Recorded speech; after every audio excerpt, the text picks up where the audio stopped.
దైవ దర్శనం కలిగినటువంటి వ్యక్తుల వ్యవహారం ఎలా ఉంటుందనేది. ఒకవేళ ఒక అడుక్కునేవాడిని 2-3 నెలల నుంచి స్నానం చేయకుండా మురికి బట్టలు వేసుకొని సొంగ గార్చుకుంటూ దరిద్రమైనటువంటి కంపు కొట్టేవాడిని తీసుకొని వస్తున్నాను అనుకోండి, అని అంటారు. సహజం, న్యాచురల్, రైట్. ఇది మీరు అనే మాట. అయితే మీ మధ్యన మదర్ తెరీసా కూర్చుంటే యా అంటదా? అందు. మీద పడుతుంది, కౌగిలించుకుంటుంది, స్నానం చేపిస్తుంది, వాడికి మంచి బట్టలు వేసుకొని కూర్చోబెట్టి మాట్లాడుతుంది. వాయ్? దేవుడు ఆమెకు ఆ దర్శనాన్ని ఇచ్చాడు. ఏంటి ఆ దర్శనం? అడుక్కునే వాళ్ళకి, కుష్టి వ్యాధి కలిగిన వాళ్ళకి, అనాథులకి, రోడ్డు మీద పడిపోయిన వాళ్ళకి దేవుని ప్రేమను అందించాలనే దర్శనాన్ని ఇచ్చాడు. విలియం కేరీ చెప్పులు కుట్టుకునేవాడు భారతదేశానికి వచ్చినప్పుడు చిపారా అని అన్నారు. అంత దరిద్రమైనటువంటి దుస్థితిలో ఈ దేశానికి వచ్చి 36 సంవత్సరాలు వెనక్కి వెళ్ళాల. 44 భాషలు నేర్చుకున్నాడు. 40 భాషల్లోకి బైబిల్ తర్జుమా చేయడం మొదలు పెట్టాడు.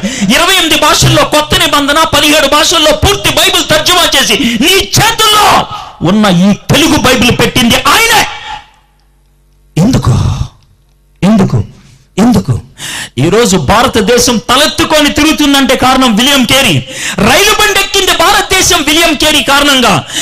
పెన్ను పట్టుకొని రాయటం మొదలు పెట్టింది భారతదేశం విలియం కేరీ కారణంగా. భారతదేశం న్యూస్ పేపర్ చదవడం మొదలు పెట్టింది విలియం కేరీ కారణంగా.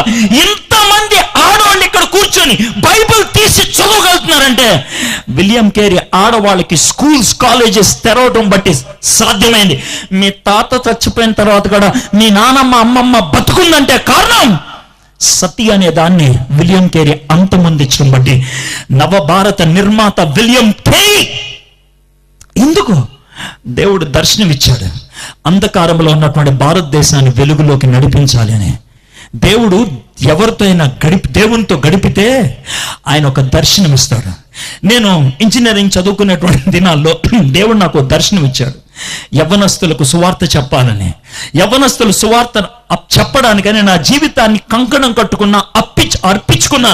నా జీవిత శైలిని, నా జీవన విధానాన్ని, నా యొక్క మాటల శైలిని, సమస్తాన్ని దానికోసం రూపు మార్చుకున్నాను.